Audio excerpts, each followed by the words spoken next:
যারা পোস্ত খেতে ভালোবাসেন, বিশেষত যারা আলু পোস্ত খেতে ভালোবাসেন, আজকের রেসিপিটা তাদের জন্য।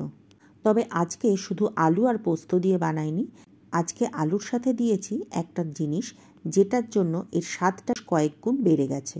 আজকে বানিয়েছি আলু বড়ি পোস্ত। পোস্ত মাখানো মাখনের মতো নরম আলুর সাথে মুচমুচে করে ভাজা বড়ির যখন সংযোগ হয় তখন এর স্বাদটা হয় স্বর্গীয়। আর গরম গরম ভাতের সাথে যে কোনো পোস্ত বাঙালির চিরদিনেরই অত্যন্ত প্রিয়। তাহলে চলুন শুরু করা যাক আজকের রেসিপি। প্রথমে একটা ফ্রাই প্যানের মধ্যে তেল গরম করে তার মধ্যে নিয়ে নিয়েছি বড়ি।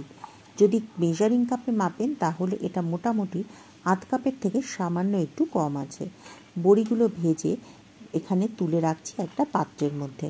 আমি আজকে মুগ ডালের বড়ি ব্যবহার করছি। আপনাকেও যে মুগ ডালের বড়ি দিয়েই বানাতে হবে এমন কোনো কথা নেই। আপনি মুসুর ডালের বড়ি, কলাইয়ের ডালের বড়ি, মটর ডালের বড়ি যে কোনো বড়ি এখানে ব্যবহার করতে পারেন। বড়িগুলো তেল থেকে তুলে রাখার পর যে অবশিষ্ট তেলটুকু পড়ে রয়েছে সেই তেলের মধ্যে দিয়ে দেব কালো জিরে ফোড়ন। কালো জিরে ফোড়ন দিয়ে ফোড়নটার যখন সুন্দর গন্ধ বেরোবে তখন এর মধ্যে দিয়ে দেব দুটো বড় সাইজের কেটে রাখা আলু।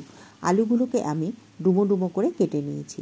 আলুগুলোকে একটু নাড়াচাড়া করে তারপরে আলুগুলো একটু চারদিকে ছড়িয়ে দিয়ে মাঝখানে একটু জায়গা করে নিয়ে তারপর এখানটায় দিয়ে দেব একটা মিডিয়াম সাইজের স্লাইস করে নেওয়া পেঁয়াজ।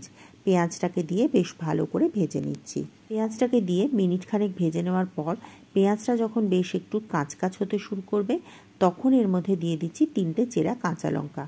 কাঁচা লঙ্কাগুলোকে দিয়ে আবারও সব কিছু বেশ ভালো করে ভেজে নিতে হবে। পেঁয়াজ, আলু আর কাঁচা লঙ্কাটা 2-3 মিনিট একটু নাড়াচাড়া করে নেওয়ার পর তারপর এর মধ্যে দিয়ে দেব সিকি চামচ হলুদ আর 1 চামচ মতো নুন। নুন আর হলুদটা দিয়ে আবারও আলুগুলোকে খুব ভালো করে ভেজে নিতে হবে। আপনারা আলুর সাথে আর কী কী দিয়ে আলু পোস্ত বানান সেটা কমেন্ট করে জানাবেন। মোটামুটি যে মরশুমে যে জিনিসটা পাওয়া যায় আমি কিন্তু আলুর সাথে সেই সমস্ত সবজি যোগ করে আলু পোস্তটা বানিয়ে থাকি। এগুলো যতক্ষণ ভাজা হচ্ছে ততক্ষণ পোস্তটা বেটে নিচ্ছি। 3 টেবিল চামচ পোস্তকে প্রথমে একটা মিক্সার গ্রাইন্ডারের মধ্যে দিয়ে শুকনো করে গুঁড়ো করে তারপর সামান্য একটু জল দিয়ে এটাকে ঘন পেস্ট তৈরি করে নিয়েছি। এবার এই পেস্টটাকে আলুগুলোর মধ্যে দিয়ে দিচ্ছি। আলুর মধ্যে পোস্তর পেস্টটাকে দিয়ে খুব ভালো করে ভাজা ভাজা করে নিচ্ছি। যখন পোস্তটা ভাজার বেশ সুন্দর একটা গন্ধ বেরোবে তখন এর মধ্যে দিয়ে দিচ্ছি কিছুটা জল। মিক্সির বাটিতে বেশ কিছুটা পোস্ত লেগেছিল, সেই জন্য মিক্সির বাটির মধ্যেই সামান্য একটু জল দিয়ে তারপরে সেই জলটাই আমি এর মধ্যে মিশিয়ে দিচ্ছি। আর এর সাথে দিচ্ছি আগে থেকে ভেজে রাখা বড়িগুলো।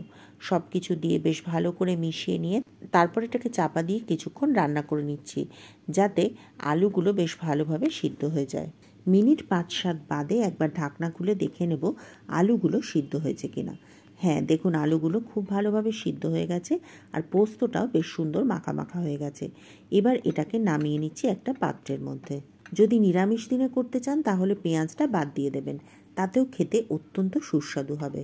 শেষে ওপর থেকে দিয়ে দেব কয়েকটা চেরা কাঁচা লঙ্কা। কাঁচা লঙ্কাগুলো দিয়ে চাপা দিয়ে রাখবো। এই কাঁচা লঙ্কাগুলো ঝাল হবে না কিন্তু বেশ সুন্দর একটা ফ্লেভার হবে।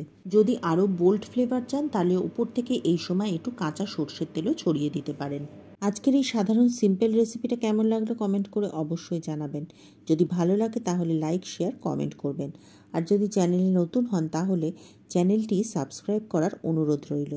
আজ তাহলে এ পর্যন্তই। পরের দিন আবার দেখা হবে নতুন রেসিপি নিয়ে নতুন ভিডিওতে।